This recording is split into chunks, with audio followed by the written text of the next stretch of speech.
ముక్కు పుడక అప్కమింగ్లో ఏం జరగబోతుంది? మాయ శ్రీకర్ పెళ్లి జరగబోతుందా? మరో అద్భుతం రాబోతుందా అన్నది ఈ వీడియోలో తెలుసుకుందాం. పల్లెటూరికి బయలుదేరతారు వేదవతి కుటుంబం. అటువైపు నుంచి మాయ కూడా బయలుదేరుతుంది. ఎందుకంటే వాళ్ళ తల్లిదండ్రుల్ని మాంత్రికుడు బంధిస్తాడు. మాంత్రికుడు ఎందుకు బంధించాడంటే మాయ పెళ్లి జరిగే టైంలో మాయ గురించి నిజం చెప్తాడేమో అని చెప్పేసి ఆ తల్లిదండ్రుల్ని బంధిస్తారు. ఈలోపు మాయ కూడా పల్లెటూరికి బయలుదేరుతుంది. అసలు గవ్వల విషయం ఎలా తెలుసుకోవాలని చెప్పేసి వేదవతి వాళ్ళు పల్లెటూరికి బయలుదేరిన తర్వాత ఆ ఇంట్లోకి అడుగు పెడుతుంది. తర్వాత తన తండ్రి గురించి అసలు పెళ్ళి జరుగుతుందో జరగదో, ఏదైనా అద్భుతం జరుగుతుందా, నా కుటుంబాన్ని ఎలా కాపాడుకోవాలని చెప్పేసి ఈ విధంగా అక్షయ ప్రయత్నిస్తూనే ఉంటుంది. వెంటనే ఇక తాళపత్ర గంధాలు ఓపెన్ చేస్తుంది అక్షయ. అమ్మ అన్నపూర్ణ తల్లి, ఆ మాయతో నాన్న పెళ్ళి కాబోతుంది. అందరూ పల్లెటూరికి బయలుదేరారు. అమ్మ మరోవైపు తన కాపురాన్ని చక్కదిద్దుకునడానికి, ఆభరణాలు దొంగలించిన వాళ్ళ గురించి తెలుసుకునడానికి తన వంతు ప్రయత్నం తను చేస్తూనే ఉంది. ఇందులో సమాచారం ఖచ్చితంగా ఉండే ఉంటుంది. ఎందుకంటే ఆభరణాలు ఎక్కడున్నాయో, ఈ తాళపత్ర గంధాలయ్యో ఖచ్చితంగా నువ్వు మాకు ఒక దారి చూపిస్తావని మనస్ఫూర్తిగా కోరుకుంటున్నాను అన్నపూర్ణ తల్లి అని చెప్పేసి అక్షయ అలా మొక్కుతూ ఉంటుంది. అందుకే వచ్చాను తల్లి, నాకు దారి చూపించు అని చెప్పేసి తాళపత్ర గంధాలు ఓపెన్ చేస్తుండగా మరోవైపు శ్రీకర్ని తీసుకొని పల్లెటూరికి బయలుదేరుతుంది. వేదవతి వెంటనే మాయకు ఫోన్ చేస్తుంది. బయలుదేరావమ్మా అని చెప్పేసి మాయకు ఫోన్ చేసిన తర్వాత, బయలుదేరానా ఆంటీ, మీరు బయలుదేరారా అని మాయ అడుగుతుంది. వస్తున్నానమ్మా అని చెప్పేసి అన్న తర్వాత, ఇక మీ అమ్మ నాన్న కూడా వస్తున్నారా అన్న తర్వాత, నాన్నకి ఏదో బిజినెస్ పరంగా ఇక తను ఊరెళ్ళాల్సి వచ్చింది ఆంటీ, పెళ్లి ముహూర్తానికి అమ్మని తీసుకొని వస్తారట అని ఈ విధంగా అన్న తర్వాత, అయ్యో అదేంటమ్మా, కన్యాదానం చేయాల్సింది వాళ్ళే కదా అని వేదవతి అంటుంది. పర్లేదంటే వాళ్ళు బయలుదేరుతానని చెప్పేసి అన్నారు, ముందు నన్ను బయలుదేరమన్నారా అని చెప్పేసి మాయ కూడా పల్లెటూరికి బయలుదేరుతుంది.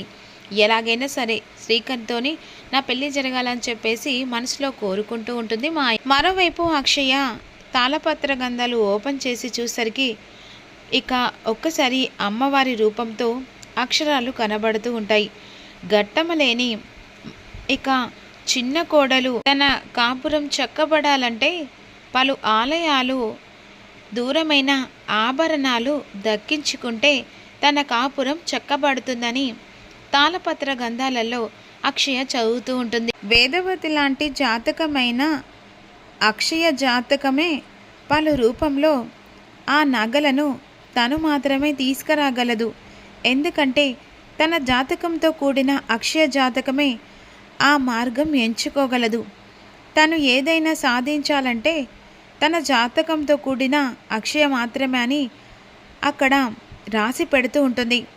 అలా గంధపులలో అక్షయ చదువుతూ ఉంటూ షాకింగ్గా చూస్తూ ఉండిపోతుంది.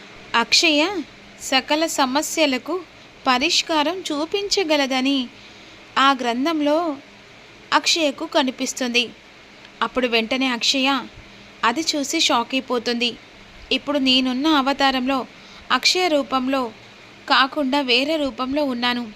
నేనే అక్షయ రూపంలో ఉండి ఇప్పుడు నేను ఎలా ఈ సమస్యలను ఇక గట్టెక్కించగలను? అమ్మ కాపురం, ఆ మాయ నిజస్వరూపం, నగల విషయం ఇవన్నీ ఎలా తెలుసుకోగలను? ఇప్పుడు ఆ సమస్యకు నేనే పరిష్కారం చూడాలంటే ఆ దేవుడు నాకు దారి చూపించాలి. అమ్మ అన్నపూర్ణ తల్లి, ఈ సమస్యలన్నిటికీ ఒక కొలికి రావాలంటే ఇప్పుడు ప్రతి ఒక్కటి నా చేతుల మీదుగా జరగాలని ఇప్పుడు గ్రంథాలయంలో రాసి ఉంది. ఇక మీరు ఏది అనుగ్రహిస్తే దాని ప్రకారమే నేను ముందడుగేస్తాను. అమ్మ కాపురం, ఆ మాయతో నాన్న పెళ్ళి జరగకుండా ఉండాలంటే ఏదైనా సరే నేను ముందడుగు వేయడానికి సిద్ధంగా ఉన్నానని మొక్కి వెళ్ళిపోతుంది.